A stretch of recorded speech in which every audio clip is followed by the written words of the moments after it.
And welcome back to another UFC pay-per-view preview pod brought to you by thesportsdgens.com. This week we'll be previewing the UFC 218 from Detroit, Michigan. It is one of the better non-Vegas New York cards I've seen in a while.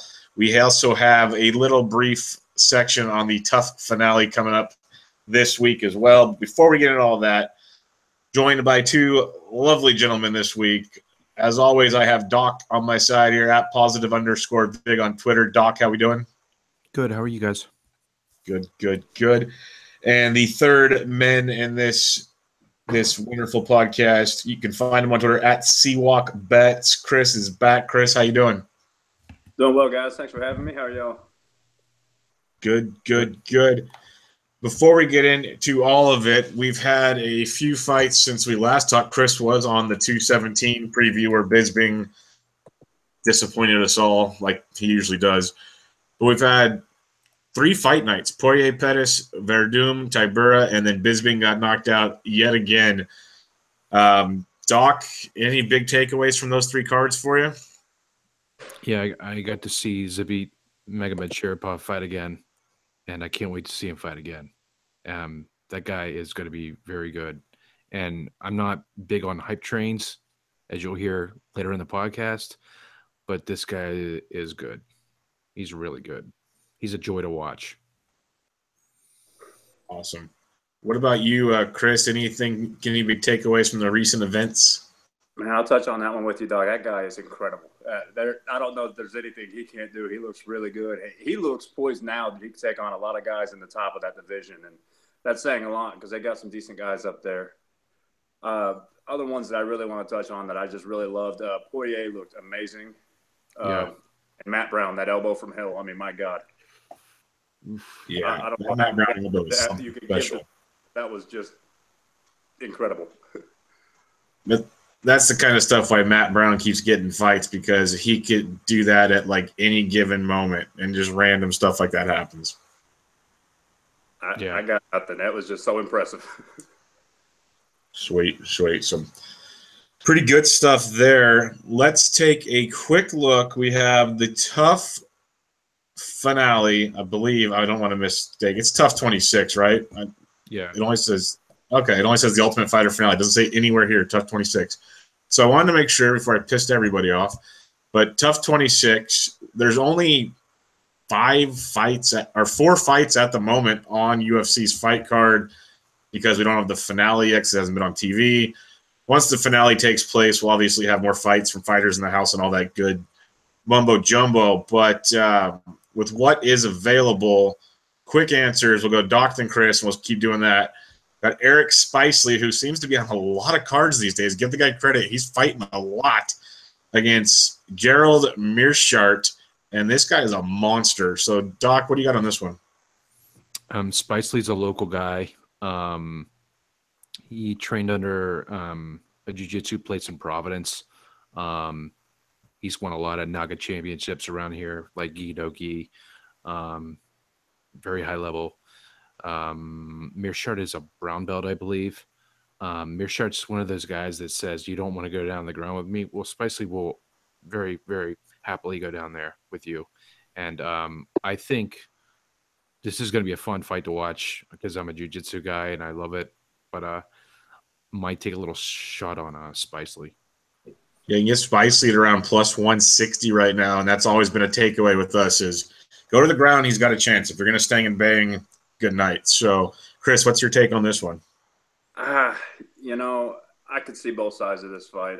I think Meerschaert's got a little bit more on ground than Spicely's face. I mean, the Santos thing, I've got no words for. So I'm not going to let myself get Spicely, and I'm staying far away from it. I'll enjoy watching it, though.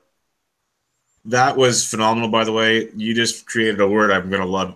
I don't want to get Spicely. That was freaking outstanding because anybody that's watched fights or listened to our pods knows exactly what you're talking about. We don't want to get Spicely. That is outstanding. That's awesome. Oh, man, that's just great. All right, let's move on to the next fight on the fight card. We have Mr. Looks like he wants – he's from the Dana White looking for a fight.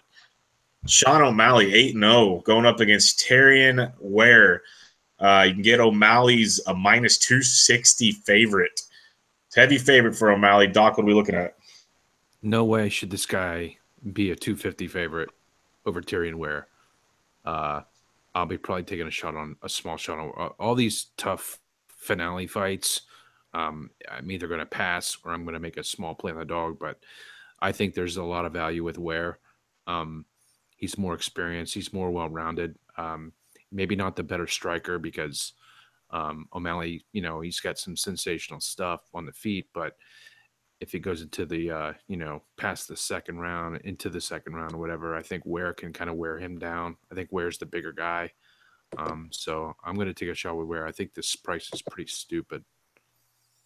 Yeah, it seems odd for a guy making his first UFC octagon appearance to be such a heavy favorite. We've seen how that usually turns out. What do you got on this one, Chris? I'm right there with you guys. O'Malley was impressive, but I mean, he wasn't fighting anybody that's considered legitimate necessarily on the Contender Series.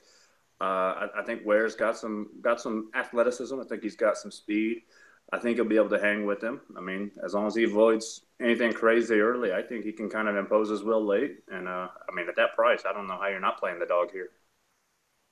Very, very nice. Let's move on to Joe Soto. He's 18-5 against Brett Johns, 14-0 out of Wales. Looks like a little wannabe Conor almost, but it's Wales, not Ireland. Don't want to offend any listeners. But you can get Soto at about plus 165. Doc, another dog for you? It'd be dog or pass. Probably going to pass. But Joe Soto is pretty seasoned vet. Been in there with some top-level competition. Brett John's pretty good dude, though. It's a dog or pass for me. I'm probably passing, though. What about you, Chris? It's a pretty close fight. I think Johns has a couple of paths here. Nothing that I'm going to be confident enough to bet him here. I think if he can kind of do what he did to Albert Morales, is get him down, hold him down, and just kind of stay out of trouble. Joe Soto's got a pretty good background of that, so I just don't know how it's going to play for him. I do see Johns with some paths there. He does look impressive, but I can't touch either way. But Johns is the pick. And then the final card before the main event, which will be the Ultimate Fighter finale, of course, you have one of the better nicknames in all of MMA, Andrew Elderte Sanchez. He's 10-3 against Ryan James, 9-2 out of Canada. You got Sanchez minus 470 favorite, massive favorite on this card. What are your thoughts, Doc? I love dogs, but there's no way I'd put any kind of money on James. He's probably going to get worked. That's kind of what I was looking at picture alone. If you just want to do cover of a book, yes. What do you got on this one, Chris? Oh, James is awful. I don't know enough about Sanchez to say anything, but James is real bad. Yeah. And a lot of this card is kind of first-timers or younger guys. Honestly, that Spicy Mearchart fight looks one of the better fights, at least name value-wise. Not saying it's going to be a better fight, but looks good. It could be pretty darn good. One last thing, Doc, we'll start with you. Did you get to watch this season of Ultimate Fighter? Because this is one of the first I didn't see. So is there anything we should be looking for out of the other fighters maybe? No, I haven't watched much of it at all. What about you, Chris? Haven't time. Nothing. Yeah, for some reason. I've heard it's been really, really terrible. Yeah, it's kind of like I always have it set up to record, and I'll get about 4 or 5 episodes and then start watching it. And when I heard it was so bad, I was like, I got other things I need to be doing, so I just kind of said, screw it. I don't know. It seems like the Ultimate Fighter is either a really, really good season or they're trying to do too much, and it's horrible. Yeah. It's been so far already. Yeah. Well, there you go. There's your tough picks. That is Friday night in Las Vegas, Nevada. So there'll be more stuff coming out on that fight-wise after the finale airs on FS1. But let's get into the big one. I know we've got our group chat that's been popping off. I was talking to Doc earlier. UFC 218 in Detroit, Michigan for a card that had to have the title fight changed. It's still a great title fight. And, it sounds bad, but literally no disrespect, but for a Detroit, Michigan card, this is loaded. Absolutely loaded. pretty much top to bottom. So let's get right at it. In the heavyweight division, you got two bangers out the gate on the UFC Fight Pass Prelims. 6:15 Eastern, 3:15 Pacific. Justin Big Pretty Willis. He's 5-1. These are some good nicknames for some big boys. Alan Pretty Boy Crowder, 9-2. Telling you, two monsters. Dawk, kick us off in this one. Alan Crowder fight on the Tuesday, Dana White Tuesday night Contender Series. Every time I saw that hashtag DWTNCS whatever, I always thought of Dancing with the Stars. Sounds about right. Seriously, but this kid Crowder's pretty good. He's got some power, but Jay Wills comes out of AKA, trains with a lot of good dudes. Very athletic. Doesn't really look athletic, but he is. He's quicker than a lot of people. He's quicker than he looks. He should be able to win this fight. I mean, these are some heavies, so I'm probably not going to bet it. But if I had to, I'd probably just put like Willis on a parlay. Yeah, you got Willis minus 210, Crowder plus 175. I'm going to go over 1.5 rounds is minus 140. So I'd take that as my bet. Chris, what's your take on this one? Because I think fatties are going to fatty. I think you guys are both spot on. I definitely think we're going to get some fatty here. I think Willis has a decided edge anywhere this fight goes. I think he hits a little bit harder. I think he moves a little bit faster. And he's just much more seasoned in all of it. Crowder looked really, really raw. He had some kind of moments in the Contender Series fight where he kind of knew to take advantage of certain situations, but then he'd get on top and he'd kind of either lose the position or stay there. And he just wasn't taking advantage of it. And he's just not going to have the cardio for 3 rounds that Willis will have. And I know Willis, like Doc said, does not look all that athletic, but he's got it. He's not on the Curtis Blades level of cardio or anything like that, but he's close. He's pretty good. I like both plays here. I like Willis. I think he's a pretty safe parlay piece because I think he's going to have the smart fight. I think he's going to know what to do, what not to do. And if Crowder does kind of give him trouble with the fist, which, heavyweight, it can happen. I just didn't see anything out of Crowder that really scares me. As long as Willis is smart and fights the right fight, I think he takes this pretty easy, any number of ways. He can if he goes for a submission, he's going to be there if he wants it because Crowder just didn't look all that technical on the ground. He can hit hard. He has a chance for the KO, and I think he could just smother him for 2.5 rounds if he wants. So I think the over is definitely in play. I think that'll be really easy unless Crowder just eats one early and then gets a couple more big shots and gets out of there. But definitely like Willis. He's in one of my parlays. I like it.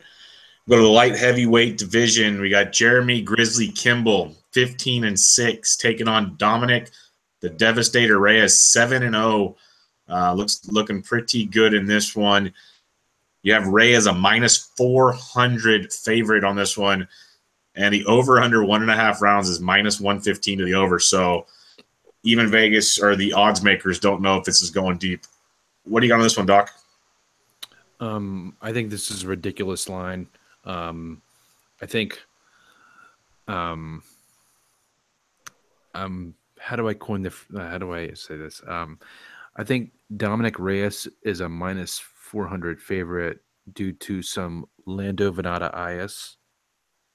Venata Ias. I like it. People remember what they last saw, like a flash KO. And that's what Reyes did to Christensen. But Reyes he was highly touted. I mean, he's long, but Kimball's a dude that he's no pushover, man. He shouldn't be this big of an underdog. Reyes is longer than him.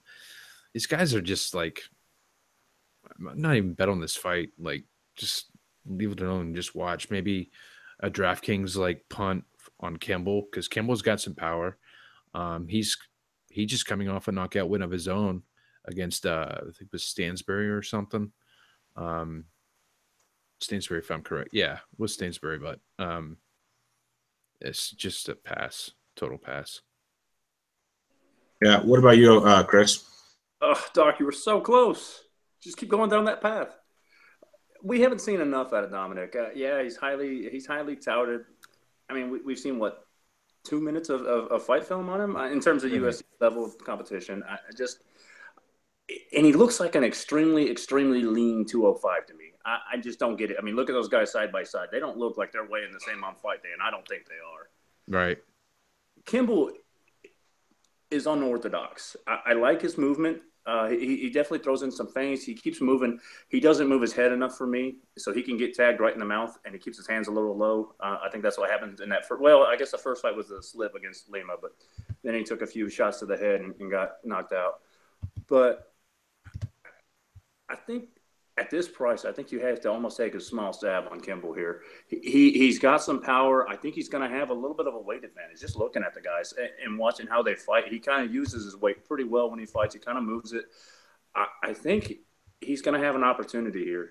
And I just don't know enough about Dominic Reyes to, of course, not that I ever advocate letting minus 400 on anybody. Certainly not a guy that you haven't seen anything on other than, half a round of UFC action. So I think we're going to go down the path here. We're just going to place a little bit on Kimball and hope the read comes through. Yeah, it's very interesting. You got Reyes knocks out Joaquin Christensen, as I believe how it's pronounced, in the first round. And then Kimball's been knocked out and has a knockout in the first round. So none of these guys have seen the second round. Very interesting fight. Odds are wild. It's dog or pass. But I'll play this pass. I like the idea of a punt play because it seems like whoever wins this fight, Doc, like both you guys said, it's likely to get finished by somebody. So interesting DK angle. Let's go to, I'm going to butcher these two. Sabah the Problem Homasi, 11-6, taking on Abdul Razak Alasan, 7-1 in the welterweight division. We have Homasi is a plus 200 dog, so Hassan is a minus 240 favorite. Chris, what's you kick this one off? I like Abdul Razak Hassan. I like him a lot. I think he's kind of built exactly how he needs to be. I think he has all the tools. I think he has a very easy way to win this fight, and it's use that power and not get too overblown with it. Homasi, to me, isn't a great fighter, but he's a little bit smarter. I mean, he went a pretty impressive round and a half getting beat up by Tim Means, who clearly Hassan's not on Tim Means' level, but he has some incredible power. He's very fast. He's very athletic. Homasi's gonna tire. So as long as Hassan just doesn't go crazy in the first round and punch himself out or swing for the fences, which he does like to do. Go watch the fight with Charlie Ward. I think everything he threw was just aiming for a home run, and he has to be careful with that. If he hits Homasi, he's gonna hurt him. I don't know that he can get him out early because Homasi can take some damage, but if he can just hit him hard and stay on it and stay patient like Tim Means did, he has a definite path to victory. I think he's got an edge in a lot of places. I just don't want him to get over anxious and just overthrow for the home run and miss and then get taken down and spend 3 rounds on the mat like he did against Akhmedov. So I like Hassan here. I got him parlayed with Justin Willis, and that'll be one of them. That'll be one of my bets, and that's what we're going with. Very nice. Doc, what are your thoughts on this one? Razak Al-Hassan, if you remember, Bubba's that the last time he fought Akhmedov, and I had texted you, and I said, I think Akhmedov's got a real shot, and I pussied out, and I didn't take him, and Akhmedov just took him down continuously and ended up winning via split decision. I think Al-Hassan has learned a lot from that fight. I expect to see a better version of him. Homasi's cardio is a concern. If Al-Hassan can keep this on the feet, I think this is a very winnable fight for him, maybe inside the distance, but I think Al-Hassan is a worthy parlay piece. Yeah, I like Hassan a lot. 7-1. The only fight that's ever gone to the distance for him is that split decision loss. And you mentioned he kept getting grinded and taken to the ground. If he can keep this on his feet, even if it's not the whole fight on the feet, just kind of have his tempo, it's a great fight. All the props aren't out at this moment. All I got is the over-under 1.5 rounds. I'd like to know what his inside the distance will be. It'll probably come out tomorrow, I guess, Wednesday or Thursday.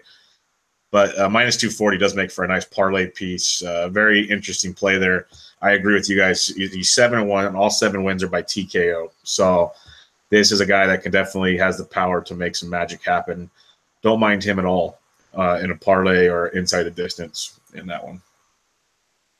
Here's the fight that when I was making the outline earlier, a little tear came to my eye that Dougie wasn't available this evening because we have a women's strawweight fight featuring Amanda ABC Cooper. ABC is Dougie's favorite female fighter, if you didn't know. Amanda Bobby Cooper fucking sucks. She's 3-3 in the UFC. Literally seems like every time we've talked about her, she gets her ass kicked. Facing Angela, Your Majesty Magana, 11-8. This fight, honestly, like the loser has to go back to Invicta. I hope to God. This is just bad for business. It looks like. We have ABC, and this is the part that makes me laugh. You can get her anywhere between minus 350 to minus 400 favorite, and the over 2.5 rounds minus 175. So basically, they're saying she's going to win by decision, and you're going to lay 400 on her. Doc, what are your thoughts on ABC Cooper?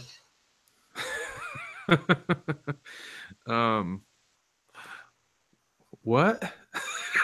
Exactly. That's my thoughts. This is ridiculous. I'll file this fight under I don't give a fuck, and just go grab a beer, go do something. I'm not even gonna watch this. Change your recorder to FS1 and get ready for the real prelims. Right. But Chris, do you have any takes on this one? Any bets you're intrigued by?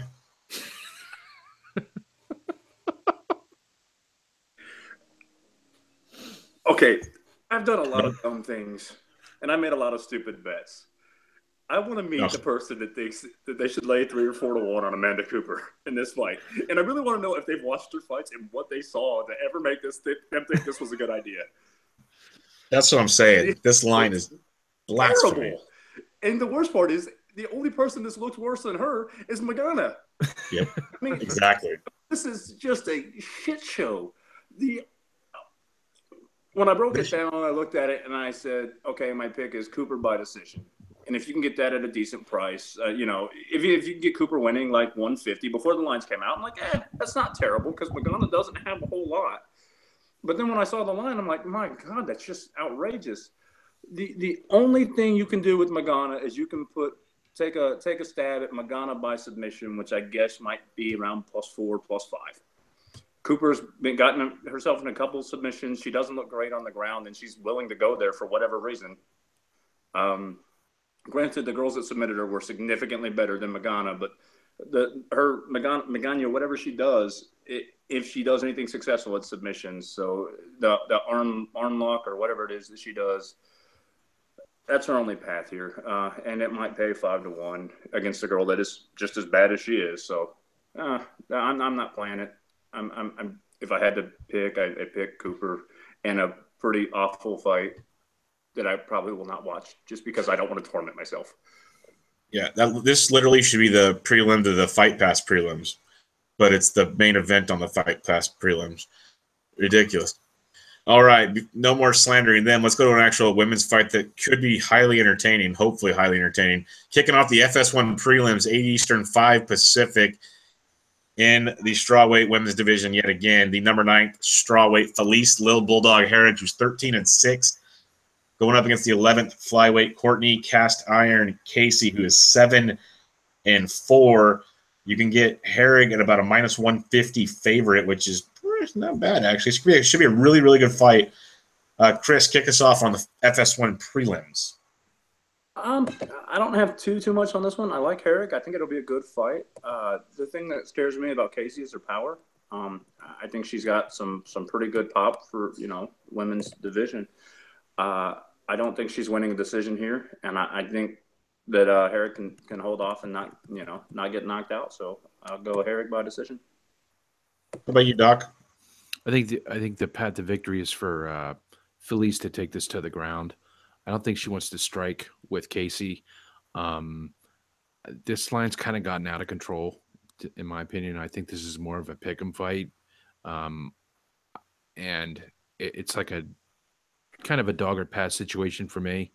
And I'm passing because I cannot fade Felice right now. She's fighting the best she ever has. She's looked really, really good. So she's a great scrambler, good grappler, above average in the striking department. But I mean, if she gets this to the ground, I think this should be her fight to lose. Sure, she should win this fight, but I'm not touching it whatsoever. I'm with you guys on this one. It's Herrig or pass for me.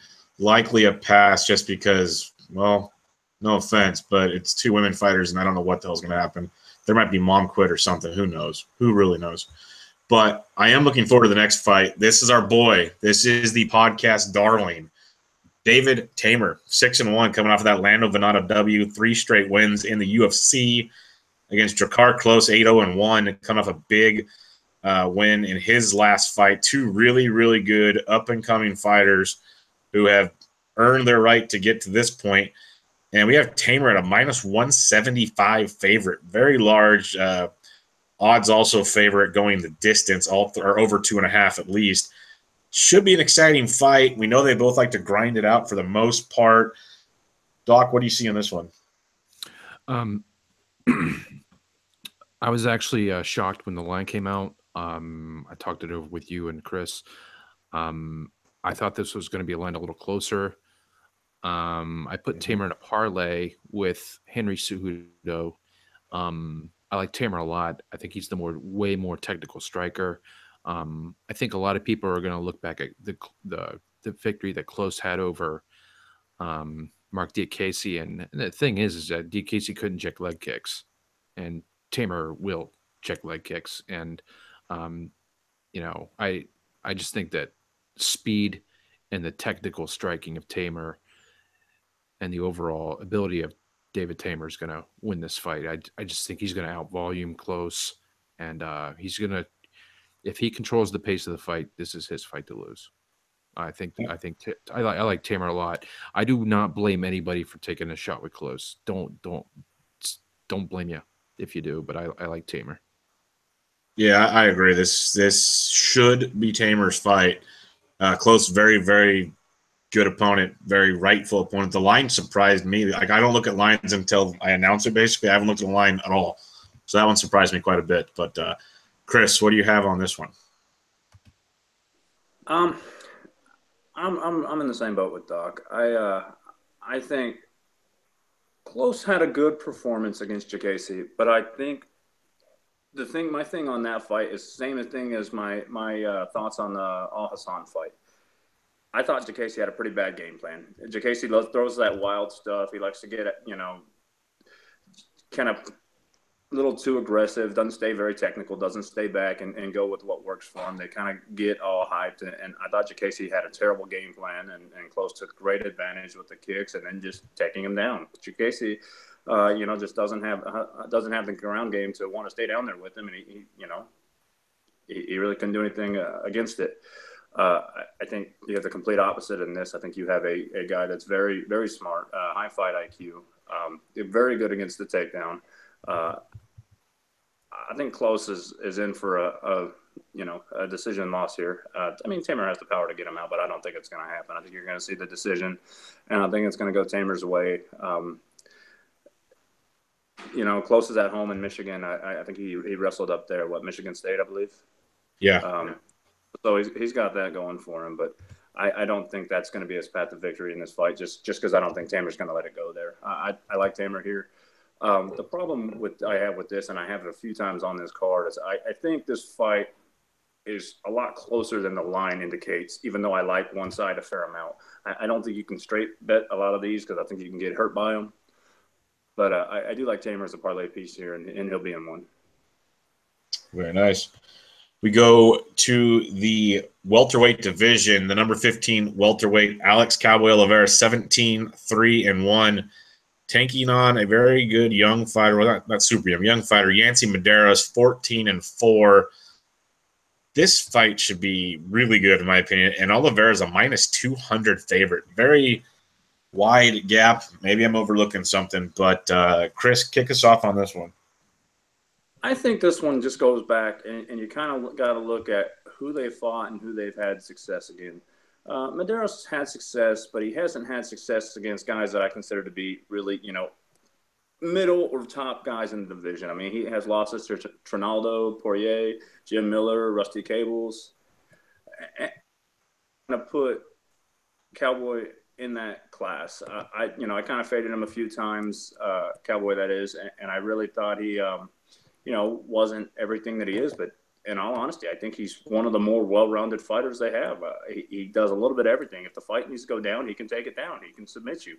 He can knock you out. He's a very smart fighter, and I don't think he gets, a lot of the credit that he probably should. I think he's really, really dangerous here, and I actually like Cowboy a fair bit here, and I'm gonna have him in a parlay piece as well. The line might be a little high, but I like him a fair amount. I know Dawk kind of likes Medeiros, but I'm going with Cowboy on this one. All right, let's get our first good debate on. Dawk, what's your Medeiros take? Totally agree that Oliveira has the more impressive resume, and totally get it. Oliveira is the body of work that he has is pretty impressive. It's a nice resume.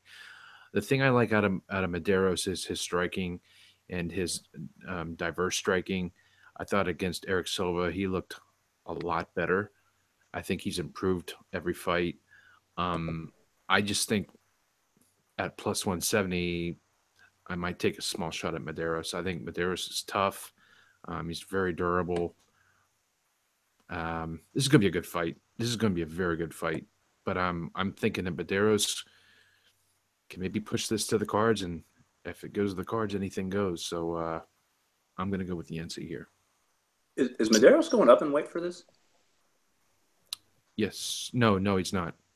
No. Okay. Yeah, should be a really good fight. I like both your takes are dead on. That's why it should be a good one. Let's go to the final fight on the FS1 Prelims. Another Oliveira, Charles the Bronx Oliveira, 22-7 in the lightweight division. We got Paul the Irish Dragon Felder, 14-3, who's been fighting really, really well. Lots of power in his punches. It's almost like striker versus grappler here. Could be very, very exciting. Doc, kick us off on this fight. Felder hits like a truck. We know that. But Oliveira, when it comes to grappling, I think he's, a lot higher level than Felder for sure. Oliveira has I wouldn't say he's got a good chin. It's an okay chin, but I think he's quick enough to avoid the big shots from Felder. Felder's fight IQ sometimes, I have to give it to Paul Felder. He's an excellent commentator. Excellent. He's really excellent, excellent color commentator. But I think sometimes when it comes to him in the octagon, I think his fight IQ is sometimes suspect. Maybe. I just think Oliveira, the way he looked against Will Brooks, then again, Will Brooks sucks. Can we just get that guy out already and send him back to freaking Bellator or whatever? I have not bet this fight yet. It opened plus 130. I looked at it tonight, and Oliveira was plus 120. I might take a shot with Oliveira, but I like Oliveira. I think he gets past the first round, and then gets this fight to the cage. Gets Felder up against the fence. Just takes his back somehow. I think he gets it done. I'm going Oliveira. Yeah, I forgot to mention Oliveira's plus 130, Felder minus 150, over 1.5 rounds minus 130. Again, more props will be out later in the week. Chris, what do you like in this one? Do Bronx for the win. Once again, go look at the resumes. I mean, Do Bronx's loss are Lamas, Pettis, Holloway, Edgar, Cub Swanson. I mean, and that goes back to 2012. Those are the only guys he's lost to.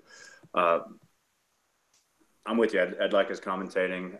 He's got some power in there, but Oliver's smart. He knows what he wants to do, and he knows what he doesn't want to do, and it's not stand and trade. And if Felder catches him when Oliver's trying to grapple, trying to take him down, that's really the only way I see this going for Felder. Oliver looks great. Like I said, his only losses recently are against elite guys and the grappling game too. Pettis, I actually think he was on his way to winning until he got tapped, and I was on him a fair amount in that one. Against Will Brooks as well. I think I just love Dubronx here. If Felder can hold him off for 3 rounds, I just can't see it.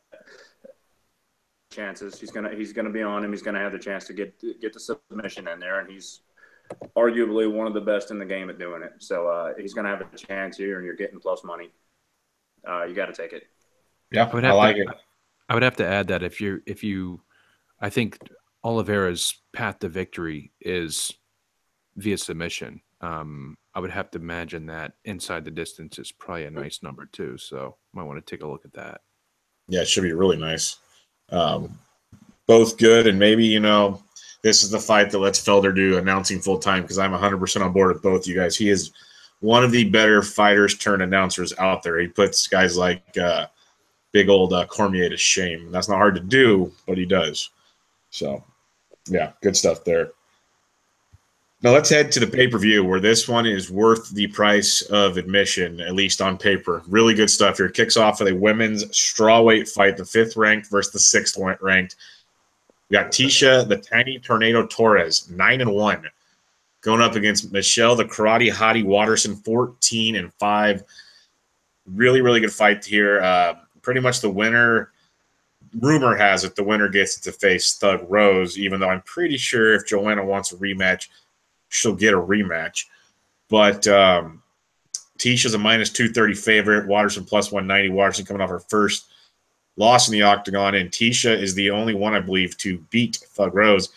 So that'd be the trifecta in their fight trilogy if they fight again. Really good stuff to look forward to in this fight. Dawk, kick us off in the women's strawweight fight. Yeah, this line has gotten another line that has gotten totally out of control. I'm not even going to put Torres in a parlay or anything. She should get the job done. She's quicker.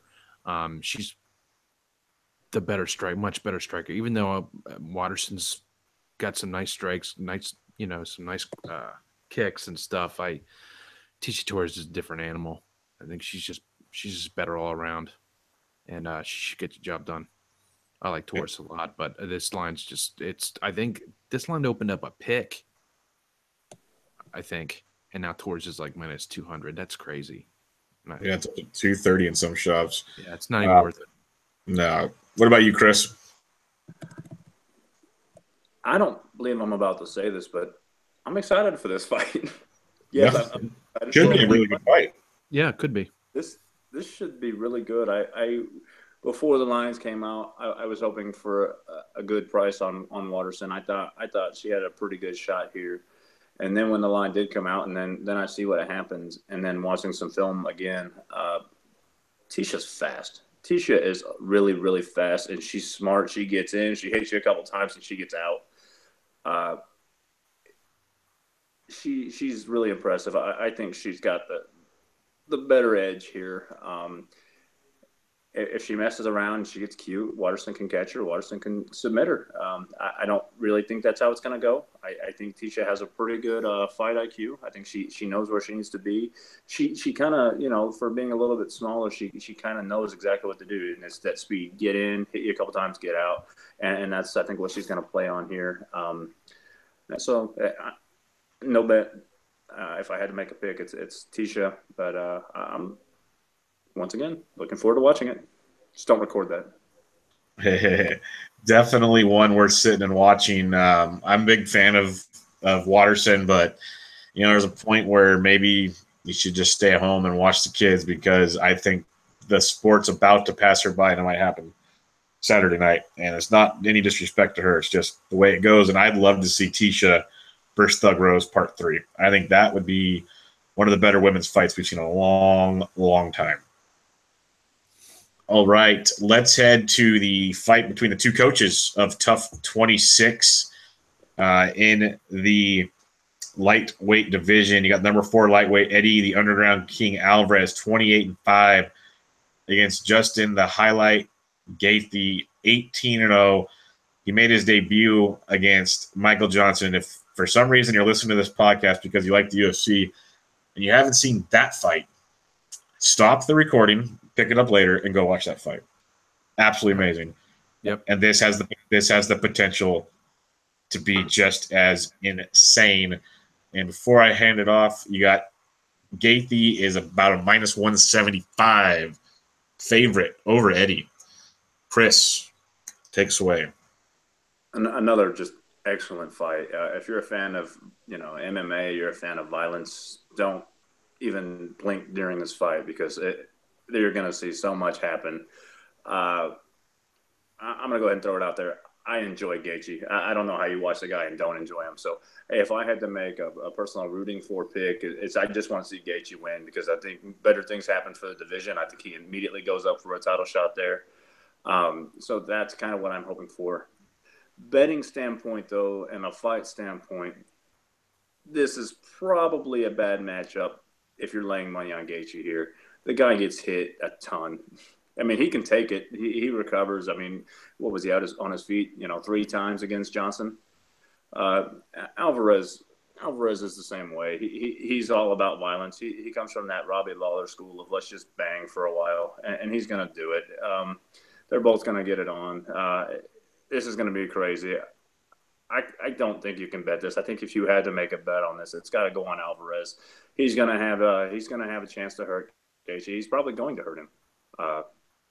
It's how they do when they're hurt. I mean, if Gaethje can recover like he did against Johnson, I don't think he will, but I think he could. Who knows what we're going to see out of this one? I'm just really excited. So no bet on this one. Rooting for Gaethje, but let's just have some fun with this one. Yeah, no doubt. What about you, Doc? I'm just gonna. I wanted to take a look at this, and I'm gonna read off all of Eddie Alvarez's fights in the UFC since Gilbert Melendez. Donald Cerrone, he was a dog and lost. Against Gilbert Melendez, +115, won. Against Anthony Pettis, he was +245. He won. Against Rafael dos Anjos, +215. Chris, what happened? I think I was on dos Anjos. It wasn't good. He won. I'm sensing it. Yeah. So and then so you've had this line is absolutely so disrespectful. Just because Justin Gaethje, who was out on his feet for a moment in time against Michael Johnson, now he should be a favorite against a former UFC lightweight champion. Not just a favorite; he's a big favorite. Yeah, he opened up. I think he opened up -200, and it's gone down. I hit him at +160 today. Eddie Alvarez. I think Eddie Alvarez is all around just got more experience. He's just better. Maybe he's not the better striker, but I know he has the better striking defense. Maybe a wrestling department. I don't know. I mean, Gaethje's an All-American, but the thing with Gaethje, man, it's this hype train that everybody's on. I like watching him fight. Don't get me wrong, but you got to take that loss sometime, and I think it's going to be this time. I think this is a big step up in competition for Justin Gaethje, and I think the line is just totally disrespectful. And if you think Eddie Alvarez doesn't know he's a dog, well, he knows. And I think we're going to see a really good effort, really good focused Eddie Alvarez, and I think he's going to get the job done. Yeah, I like it. I think it's going to be a great fight. It should be a great fight. And I think it's one of those, and we're going to talk about a similar fight as a co-main event that you have an up-and-comer, and if he can make that big step over a proven guy like Eddie Alvarez, well, then you know what? You tip your cap, and we got something real here. But this is not a gatekeeper fight. This is like a build the wall, jump over it fight. So this will be really, really interesting. And to get Eddie at a value like that, I think there's definitely a lot to it. It's nothing against Gaethje. I think it's a great fight to just watch. If you don't want to gamble on it, that's totally fine. But should be absolutely awesome. Let's move to a couple jackrabbits that are going to beat the snot out of each other for hopefully 3 rounds in the flyweight division. The number 2 flyweight, Henry Cejudo, 11-2, taking on Sergio Pettis, 16-2. These 2 little guys are going to put on a show, I have a feeling. I don't see any guys really going out. Could be wrong. Dawk, why don't you take us away on this one? And you got real quick, got Cejudo's minus 255. Yeah, I put Cejudo in a parlay with David Tamer. I think Cejudo. A lot of people don't realize that Cejudo is a not only is he Olympic, gold medalist in wrestling. Not only is that, but he was also a Gold Gloves boxer. And the guy hits hard. Pettis, not really. Pettis has a lot of quickness, doesn't have a lot of power. I just think this is just I think Pettis is going to be a great, great fighter. I think he's young. I think he's really, really improved leaps and bounds over the past couple of years. But Cejudo right now is on a different level. And I think Cejudo is definitely going to challenge Mighty Mouse for the belt. So I like Cejudo. Yep, I can get behind that. What about you, Chris? I think there's one guy that has beat and can beat Cejudo right now, and that's Mighty Mouse. I mean, Pettis got taken down a lot by Brandon Moreno, and I'm a big fan of Moreno, but I think Henry's got a lot of paths to victory here. The guy's really, really good. It kind of did a discredit. Well, he got jobbed on that decision against Benavidez, which no doubt. Fight. So not going to spend too much on that. He won that fight, and I think he kind of gets overlooked because he got handled by DJ pretty easily in their first fight. But I think you're going to see that one again, and it's going to be after Cejudo wins this one. Got Cejudo and a big parlay with someone else coming up. Yeah, you can get Cejudo, like we said already, minus 250-ish. They think it's going to the distance, though, so that's the interesting part because the non-distance are all pretty solid. Let's go to the co-main event. This is one I've been looking forward to since it was announced. I'm pretty sure when I saw it was announced, I sent Dawk a text immediately. This is one that literally, as our buddy Wes would say, this gets the hog moving. You got in the heavyweight division, the number 1 heavyweight challenger, Alistair the Demolition Man Overeem, 43-15. And he's looked better and better almost every fight since Jordan joining the boys in Arizona. You can't knock any of that with Jackson. But he's coming up against the up-and-coming Phenom, and I'm hoping it's not false hope. Number 4, Francis the Predator Ngannou, 10-1. This guy is a monster. Absolute monster, and I am so looking forward to this fight. Ngannou, to me, what he is now, is what many viewed Overeem as back in the day. This is like his mini-me. This could be just absolutely awesome. I hope I'm not disappointed. Doc, start us off on this one. It's almost crazy to think that Ngannou's only been doing MMA for 4 years. And look where he's at right now. Yep. Ngannou is a monster. He's an animal. He's just an athletic freak for his size. He's got the speed. I just think that I can see why people are, backing Alistair in this spot, and I don't blame him at all. Just basically based on experience alone. But when it comes to Overeem's tactics in the ring, sometimes he panics, sometimes he runs away. If he sees something, like he kind of buckles his legs and he's like, "Oh shit, what did I do?" And what do I, and those split second, those things that happen against Ngannou. Ngannou's going to have your lights out. And not only that, Ngannou's got a 3-inch reach advantage. I think Ngannou's going to knock him out.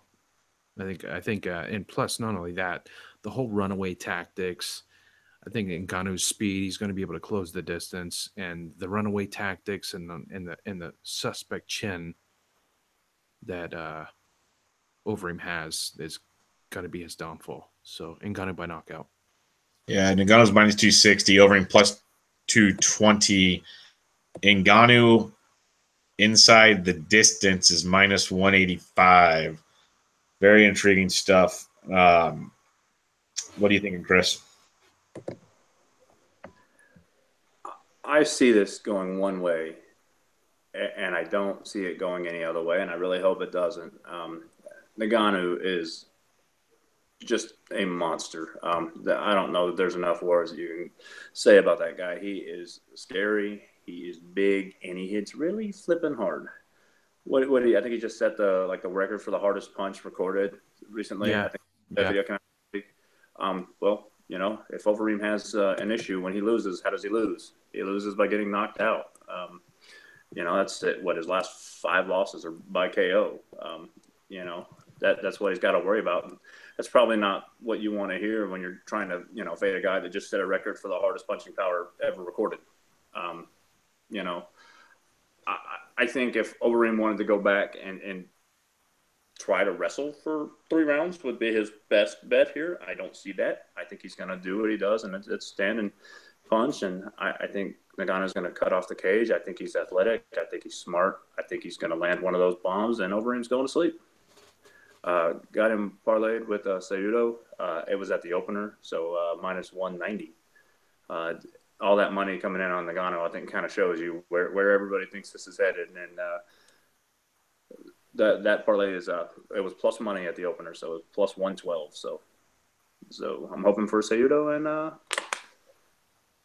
Ngannou.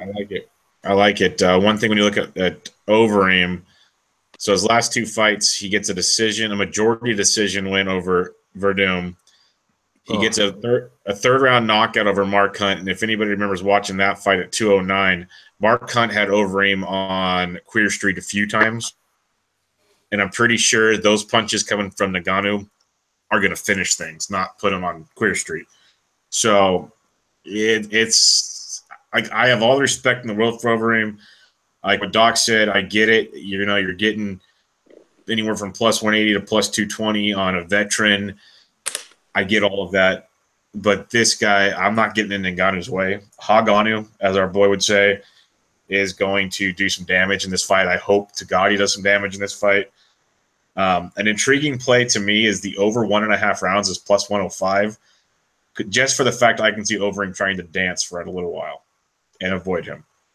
But I think you're better off just going with Ngannou inside the distance, knockout, whatever, like you guys have been saying, or parlay him with Cejudo or Tamer or some of those guys. I don't mind any of that. Just don't parlay him with ABC. That's all I ask. There's one thing to say, Bubba, and I took Ngannou inside the distance at minus 156. I think I got it at. And you know me and Juice, I don't lay it. I don't. Oh, I know. I hate Juice, and I still bet it. So no, when you put that price in the chat, I was just like, huh. If Doc's laying that, that says something. Yeah. So, most definitely. Now let's get to the main event of the evening. In the featherweight division, the featherweight title is on the line as Max Blessed Holloway defends his belt against Jose Aldo, who he took the belt from in Brazil. This was supposed to be Frankie Edgar. I was so looking forward to this fight, but I don't mind this one at all. For a replacement title fight, this is not bad at all. And you got to give Aldo a little respect, I guess, because he's coming at least to America. I wish this was in Hawaii. It's the only way that'd be fair. But, you know, you got Holloway, who's gotten better and better. We talked about it last time they fought. Holloway's a minus 310 favorite. I can't remember what we got him at the first time, Doc, but he was definitely not a favorite the first time they fought. I ended up betting him inside the distance at plus 500. Yeah, I remember we enjoyed the snot out of that one, and I got this one going. Holloway is going to win by TKO or KO at plus 115. That'd be the bet I would make. Chris, what do you have on this one? don't see how Aldo wins. I don't know what Aldo can change from the first fight to let him win this. With that said, the line here is crazy. I don't think you can lay 3-1 fading Aldo because he is such a legend. He does have, power. He's smart. If he goes on a vintage Aldo, he would just unleashes this barrage of leg kicks, and Max can't even stand anymore. Maybe then things can go his way. But I tried to fade Max a few times, and I learned that lesson. That guy, not only is he good, he's getting better every single fight, and I think he's going to be better this fight than last time. So I think you're going to have pretty much the same result, Holloway by KO, TKO. But I can't. Yeah, I can't blame you either. If anybody could beat Holloway, it is a guy like Aldo. When he's on his striking, is one of the more precision strikers in all the sports. So that's what you'll need to beat Holloway, in my opinion. But what do you got, Doc? Intriguing fight. I've gone over this fight many a times. I watched the last fight. I watched their last fight probably 5 times. The thing is that in the first 2 rounds, Aldo was winning, except the last minute and a half of round 2. And then I texted you and I said, Holloway's going to get him. And he did the next round. So I wouldn't lay 3-1 against Jose Aldo.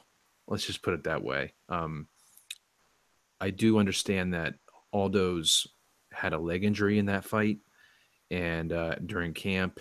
And so that's why he only attempted 1 leg kick. I think if he's completely healthy, which I understand from what I heard he is, he was training before the fight. So he took it on 3 weeks notice, but he was already training. I'm not going to. He wants to. I do. I tell you what, this is going to be kind of a pulse, kind of a see how I'm doing it by the end of the night. And if I'm up, maybe I'll sprinkle a little bit on Aldo. I expect Holloway to get it done, but Aldo at that price is pretty nice. I expect Holloway to get it done, but because of Aldo's chin, I think it's fell off, and I think the one from Conor really did him in. Mm-hmm. And then so we'll see. I mean, I might just watch the fight. I think it's going to be a great fight. Yeah, and that's how a lot of these fights are. Literally, they're so good. You almost don't even need to bet on them. But I know we're all degenerates, so that's what happens. Right. But like Aldo's chin, we talk about it with so many fighters. There's a lot to be said about how that thing just does not look right anymore. And Holloway is a guy that can take punches, as you saw in the Aldo fight. And his whole game plan basically is, I'm going to see what you have for a little bit. I'm going to work, and then I'm going to attack. And that's what he does. And he did it to perfection that first fight. I'm hoping that's how it goes, but I completely agree with you guys. Aldo takes, if anybody could do it, it's a legend like that. I just think the legend's time might be over because very well could why didn't he get the immediate rematch is what I'm wondering. Right. That's where but should be awesome. With that being said, the fights are covered. Top bet or bets of the night. Doc, what do you have? Man, God, I like them all. I really like the Tamer Alvarez. Not Tamer Cejudo parlay. I got that at plus 120. And man, I like Eddie Alvarez, man. You can't pass that up. That price, it's too good. Yeah. Got to do it. Pretty solid. What about you, Chris? Nagano Cejudo parlay. I like both of them. I think they both got sizable advantages here, and if they, the fight plays out how it should, I like that one. And then Chucky Olives. I like that too. It has a huge edge in one side of the fight, and if the fight goes where we want it to, he's going to win the fight. So those two bets are pretty solid. Yeah, I'm probably going to hit that as well. Yep. I like that. I like that over in the Fatty's Gonna Fatty first fight of the night. Definitely in play there. Chucky Oliveira, I like that play with you boys. Tamer, Cejudo, and Ngannou will be some kind of wraparound parlays. Maybe a little round robin action. We shall see. And then I do like the Eddie Alvarez take, and then I like Holloway inside the distance at plus 115. So I will say this: if you want to get really crazy, get really funky, Kimble, a Kimble, Medeiros, Oliveira, and Aldo parlay would pay ridiculous. what about Eddie Alvarez? See, I already played him straight, so I'm not going to put him in a parlay. Why don't you do Aldo, Eddie Alvarez, Chucky Oliveira, Medeiros, and Kimble just in a round robin, like twosome round robin parlays? It's a thing with me. I just if I play somebody straight, I don't put him in a. It's just like, okay. Well, take Alvarez out. Just the idea of like 4 dogs in a round robin. Sure, absolutely. All you need is probably 1, if not 2 of those to hit, and you're going to be sitting. I do believe the pod we did with Dougie when we were shitting on ABC Cooper. Yeah, we like Tamer. We all like Tamer, and then he said, "How about a Tamer so and so and so and so money round robin parlay?"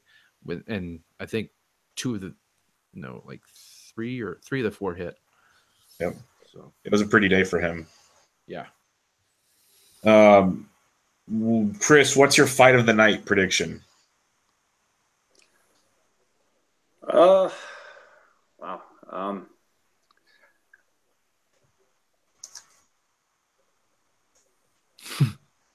I'm coming up blank. I'm going to go on a limb here, and I'm going to say Torres and Watterson. I think you're going to see a lot of action out of a female fight. If not, Soto Pettis is going to have some action in there for sure.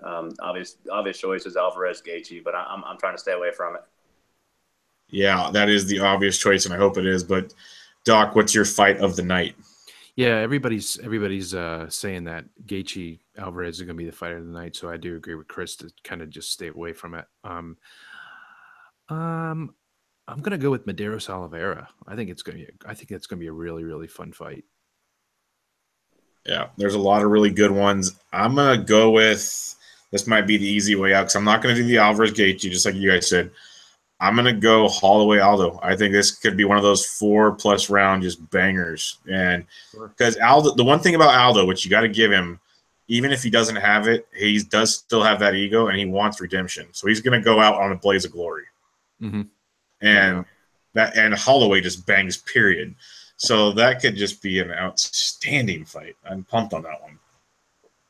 Yeah, agree. All right, before I get into a couple other questions we had on the podcast, we got some upcoming events to finish out the year. After this weekend, the UFC heads to Fresno, my backyard, about an hour and a half, 2 hours away, for Fight Night, Swanson versus Ortega. Actually, a pretty intriguing little fight card for Fresno, California, of all places.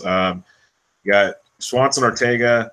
You got Jason Knight against Gabriel Benitez. Jason Knight, we know how that usually goes. Mm-hmm. Holtzman, Orchard, lots of good fights building up. You know, the Diaz brothers will be in location. So you got that coming up. And then, there we go. Fight Night Lawler versus Dos Anjos in Winnipeg, Canada the following weekend. And then you got pay-per-views, UFC 219, December 30th, live on pay-per-view. Still no main event announced for that one yet. Anything you guys are looking forward to coming up? Never mind, Cyborg versus Home. Yep. Man, I'm looking forward to that one in a big way. I never thought we'd see a day where we get a realistic price we can bet on Cyborg. And I don't think Holly Holm has anything for Cyborg. I think Holly Holm's going to quit. I think she's going to give up in the middle of the fight. I think Cyborg done it here so many times. You're just going to see Holm be like, okay, I've had enough. Holm had her moment in the sun. She had that big, huge upset over Rousey. It's not going to happen again. And the fact that we're getting this line, I think is insane. Other than that, really looking forward to Lawler Dos Anjos, if nothing else, just again for the violence. That's going to be an awesome fight. Two guys that'll charge at you and just want to hit. Excited about that. Other than that, on that same card, Ponzi scheme is going to knock Mike Perry's lights out. Yep. Ooh, and if we get anything near a good line on that, you'll see me slam it again. Agreed. That's looking forward to. What about you, Doc? What are you looking forward to coming up? Yeah, I'm looking forward to Ponzi Perry. I'm definitely looking forward to Dos Anjos and Lawler. I too am looking forward to Holly Holm and Cyborg, whatever her fucking name is.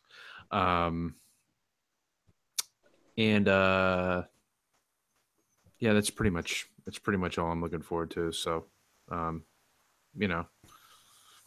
gonna be a couple. I mean, I tell you what, we're so spoiled with this UFC being every weekend. It's like crazy. I love it. Well, it's wild because you expect the dud cards from time to time, and we get those. Like, we literally look at them like, why are we even doing this? Mm-hmm. And they still come out pretty entertaining for the most part. Sure. But, like, Fresno's okay. You look at this one in Winnipeg, it's loaded. And then you go to the one UFC 219, which you expect, it's Vegas, basically New Year's Eve. I haven't noticed most of these fights were booked yet. My God. Like, this fight card at 219 is ridiculous. Conor. Oh, man. Like, I'm not going to name off the entire fight card, but holy crap. It is just, some up-and-comers against some beasts and so on and so forth. It's going to be awesome. But we'll get into that at the next recording, of course. A couple questions for you, boys. This Conor McGregor stuff's getting a little ridiculous to me, and some fighters are starting to voice their opinion. So I want to hear your guys'. Doc, if you were Dana White, what would you make Conor McGregor do? Defend or vacate. What about you, Chris? I agree completely. Defend or vacate. But if you're Dana White, what do you do? Whatever Conor wants you to do, because you need him. Yep. And he knows it. That's the sad part. Now, if you were Conor, what's the next fight you want? It doesn't have to be UFC only. What's the next fight you want? Obviously, boxing's more money, but let's just be realistic. If you are a competitor and money's not the object, what's the next fight you want, Doc? God, I don't know. I think give the fans what they want. They want either a Diaz trilogy or Ferguson. Yep. What about you, Chris? I think Conor's not afraid of anybody, and he's just so messed up in the head. So I don't think he would necessarily pick the easiest fight for him, like some guys might do. He knows he's going to make the money either way. I don't think he wants to do the Nate trilogy. I think once he got the win, he's like, okay, he might do it for the money, but he doesn't have to prove himself anything. And I think Khabib is a nightmare matchup for him. So Ferguson's probably a little bit better of a matchup for Conor's sake, and it'll give the fans what they want to see. So I would assume that's what he'd want to do. Yeah, he's going to – I know he wants to keep making money in boxing. Money's not the issue. So he wants the big UFC fight. He hasn't fought in the octagon in a while. I would love to see him versus Diaz-3, UFC 220 in Boston. You got all his Irish guys coming right across the coast. You got Dawk there in person. You got the whole thing taking place. I think that's the perfect storm for him. Is basically it's as close to hometown as he's going to get for a while. So I like that one. Yeah. All right. Real quick, if you can do it quickly, great. If not, we'll keep doing this probably every podcast. It's a good little question. Doc, what are 3 fights you would love to see, booked or not? I wanted to see Robert Whittaker versus GSP. I want to see GSP against Ben Askren. I want Ben Askren. I want the UFC to sign Ben Askren to a 1-fight deal, because he said on the MMA Hour he would come back only to fight the best, and I would love to see him fight GSP. And then the last fight I want to see, I want to see Dougie against Robin Black in a no-gi jiu-jitsu match. I love it. Love it. Love it. What about you, Chris? I want to see some miracle happen and John Jones come back and face Gustafson again, because I love that, and I'd love to see that again. I'm to the point now where I'm intrigued, so I do want to see DJ versus TJ going at it.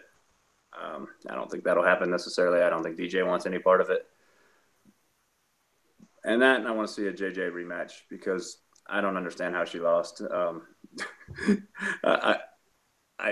I refuse to watch the fight again because I know what's going to happen. But I just don't see how she lost, and I don't see how she loses again. So I want Joanna to get that rematch. All right. If I had to pick mine, I want the fight that should have happened a long time ago. Give me Yoel Romero versus Michael Bisping to the death. Yeah. Yes. Give me that one.